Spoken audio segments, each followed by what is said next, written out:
Hello students, welcome to Sandy Academy of Mathematics YouTube channel. SAMS YouTube channel తరపున ఎవరైతే competitive exams prepare అవుతున్నారో వాళ్ళకి all the best చెప్తున్నానండి. So మనం last వీడియోలో top 5 important questions for all competitive ఎగ్జామ్స్లో భాగంగా పార్ట్ 11లో ఉన్నటువంటి 5 క్వశ్చన్స్ యొక్క కంప్లీట్ ఇన్ఫర్మేషన్ డిస్కస్ చేసుకున్నాం, కంప్లీట్ అనాలిసిస్ చేసాం. ఓకే, ఆ వీడియో మీ అందరికీ నచ్చింది అనుకుంటున్నాను. సో ప్రతి ఒక్కరూ లైక్ చేశారు, చాలామంది ఫ్రెండ్స్ కూడా షేర్ చేస్తామని చెప్పారు. ఓకే, దానికోసం నేను చాలా హ్యాపీ ఫీల్ అవుతున్నాను.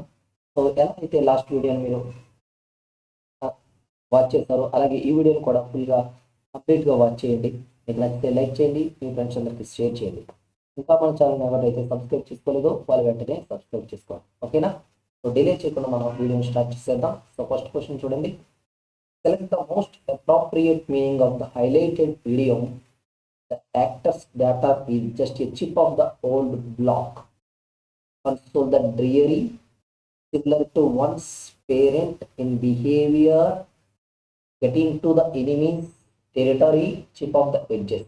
ఇక్కడ మీకు ఏం అడుగుతున్నారంటే, ఇక్కడ హైలైట్ చేయబడినది ఒకటి ఉంది, హైలైట్ చేయబడినది ఒకటి కనిపిస్తుంది కదా, దీనికి సమాన అర్థం ఇచ్చే జాతీయానికి సమాన అర్థం ఇచ్చేది ఏంటో చెప్పమంటున్నారు. ఇడియోమ్స్ అంటే చెప్పడానికి చాలా పెద్ద వర్డ్ లాగా ఉంటుంది, దాన్ని షార్ట్గా చెప్పండి లేకపోతే మనకు అర్థమయ్యే భాషలో చెప్పండి అని అంటే ఇక్కడ ఏం చెప్పిందంటే ఆ యాక్టర్ డాటా అంటే ఎవరైతే నటి ఉందో వాళ్ళ అమ్మాయి ఏ విధంగా చేసిందంటే తను చేసిన యాక్టింగ్ చూసి మనకి ఏమనిపించిందంటే just a chip of the old block అన్నది. ఓకేనా, మొత్తం గుర్తుకొచ్చిందంటే ఎలా అంటే మనం కొన్ని సినిమాలు చూసినప్పుడు కానీ కొంతమందితో మాట్లాడుతున్నప్పుడు కానీ మనకి తెలిసిన వాళ్ళు ఎవరో మనతో మాట్లాడుతున్నట్టు అనిపిస్తుంటుంది. అంటే వాళ్ళ యాక్టింగ్ చూసి మెస్మరైజ్ అయిపోయి మనకి మన ఫ్యామిలీ రిలేటివ్స్ని చూసినట్టు అనిపిస్తుంది అనమాట. సో ఆ విధంగా ఈ యాక్టర్ డాక్టర్ చేసిన దాన్ని బట్టి మనకేమనిపించిందంటే similar to one's parent in behaviour. అయితే మదర్ కానీ ఫాదర్ కానీ ఎవరో ఒకరి యొక్క బిహేవియర్ అందులో కనిపించింది. అలా కనిపించింది ఓకేనా, పోలిక లేదా గుర్తుకు తెచ్చింది అనే మీనింగ్లో మనము just a chip of the old block అని అంటాం అన్నమాట. గుర్తుకు రావడం, పోలి ఉండడం. ఓకేనా, వాళ్ళని తిరిగి మరలా గుర్తు తెచ్చింది. ఆ సీన్ చూస్తున్నంతసేపు మా అమ్మను గుర్తు తెచ్చినట్టు ఉంటుంది అట. కొన్ని మూవీస్ చూస్తున్నప్పుడు అందులో క్యారెక్టర్ చూస్తే మా ఫాదర్ అలాగే ఉంటారా, లేకపోతే మా ఫ్రెండ్ గారిది అదే టైప్ రా అని అంటాం కదా, ఆ విధంగా ఉన్నప్పుడు ఈ పదాన్ని వాడతాం. Just a chip of the old block అన్నమాట. ఓకే, సో నెక్స్ట్ క్వశ్చన్ చూద్దాం.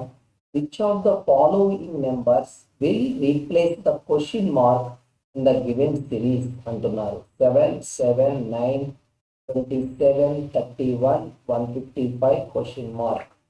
ఓకేనా, సో చూడండి 7 into 1 7, తర్వాత 7కి 2 కలిపితే 9, మళ్ళా 9 into 3 27, 27కి 4 కలిపితే 31, 31 into 5 155, 6 కదా. మీకు లాజిక్ అర్థమైపోతుందా? వరుసగా వచ్చే సహజ సంఖ్యలతో గుణకార మరియు సంకలన ప్రక్రియలు చేస్తున్నాం. ఇక్కడ ప్రక్రియలు అంటే multiplications and addition. Beginning with 1 multiplication and add 2 and multiply with 3, again add 4, multiply with 5, again add 6. Okay, so 155 plus 6 equal to 161. సో మన ఆన్సర్ ఆప్షన్ సి. ఇది ఎస్ఎస్సి సిహెచ్ఎస్ఎల్లో అడిగినటువంటి క్వశ్చన్ అండి. అర్థమవుతుందా? సో లాజిక్ ఎలా అయినా ఉండవచ్చు, జస్ట్ మీరు గెస్ చేయాలి. 7 into 1 7, 7 plus 2 9. న్యాచురల్ నెంబర్స్లో ఒక నెంబర్ని మల్టిప్లై చేసి తర్వాత నెంబర్ని యాడ్ చేస్తూ ఉన్నాము. ఓకేనా? సో తర్వాత చూడండి. In which year will India host the ICC champions trophy అంటున్నారు. ఐసీసీ ఛాంపియన్స్ ట్రోఫీకి ఇండియా ఏ సంవత్సరము ఆతిథ్యం ఇవ్వనుంది? భారత్ ఏ సంవత్సరం ఆతిథ్యము ఇవ్వనుంది అని అంటే 2029. ఓకేనా, సో 2024 నుంచి 2029 మధ్యలో ఇండియా 3 టైప్స్ ఆఫ్ టోర్నమెంట్స్కి ఆతిథ్యం ఇవ్వనుందండి. అందులో ఒకటి 2029 ICC champions trophy.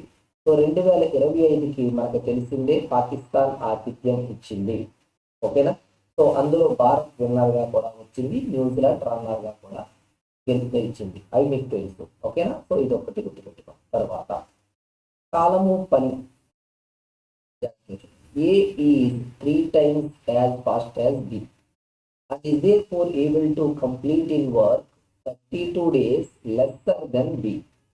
If they work together, in how many days the work will be finished? A, B కంటే 3 రెట్లు. మీకు అర్థమైన భాషలో చెప్తాను. చురుకైన వాడు, యాక్టివ్గా ఉంటాడు అంటే దీన్ని ఎలా చెప్పవచ్చు? ఓకేనా. వీళ్ళ పనులు ఎలా ఉంటాయంటే, ఏ ఒక్క యూనిట్ పని చేస్తాడు వీళ్ళకి 3 చేస్తారు 3 టైమ్స్. అదే రోజులు ఎలా ఉంటాయి నిష్పత్తి చూసుకుంటే, ఇతనికి 3 రోజులు పట్టింది, ఇతను 1 రోజు పట్టింది. రివర్స్లో ఉంటాయి పనులు మరియు రోజులు. Capacity inversely professional two days అంటాం కదా, అలా అన్నమాట. ఓకే. ఇది సామర్థ్యాల నిష్పత్తి, ఇది రోజుల నిష్పత్తి. ఈ రోజుల మధ్య గ్యాప్ ఎంత ఉందో చూడండి. ఓకేనా. 2 parts. దీన్నే 32 days అంటున్నారు. అంటే ఏకి బికి మధ్య రోజుల గ్యాప్ 32 రోజుల గ్యాప్ వస్తుంది. 2 parts 1 part ఎంత 16, 3 parts ఎంత 48. ఓకేనా. సో ఇప్పుడు చూసుకోండి. పని 1:3, రోజులు ఓకేనా 48, 16. ఇప్పుడు ఇది గురించండి 48. ఇది మొత్తము పని వస్తుందండి. మొత్తము పని 48 యూనిట్లు. ఇక్కడ పని అంటే ఏంటంటే సామర్థ్యం అండి, కెపాసిటీ. ఏ యొక్క కెపాసిటీ 1 యూనిట్ అయితే, ఏ యొక్క కెపాసిటీ 3 యూనిట్. ఇది బి, ఇది ఏ. కొంచెం రివర్స్లో వేసాను. ఏ యొక్క కెపాసిటీ 3 యూనిట్స్ అయితే బి యొక్క కెపాసిటీ 1 యూనిట్. ఏకి టైం 48 days, బికి 16 days. సో మల్టిప్లై చేస్తే టోటల్ వర్క్ వచ్చేస్తారు. ఓకే. ఏ బిలు కలిపితే 1 డేలో అయ్యే work 1 + 3 = 4 units. Total work 48 units. ఓకేనా. So time total work by 1 day work, that = 12. సో ఎందులో కలిపితే ఎన్ని రోజులు అవుతుందండి? 12 రోజుల్లో అవుతుంది. మీరు ఎక్కడా కూడా ఎక్స్ని వినియోగించకండి. ఎక్స్ అని పెట్టి చేస్తే సమయం అంతా వృధా అయిపోతుంది. అలా చేయకుండానే ఆన్సర్ ఇవ్వాలి. ఓకేనా. సో నెక్స్ట్ చూడండి, pure maths question. Okay. Find the volume of A cylinder whose diameter of base is 20 centimeters and height is 2 times that of the radius of the base అంటున్నారు. ఓకేనా. సో సిలిండర్ యొక్క volume అడుగుతున్నారు.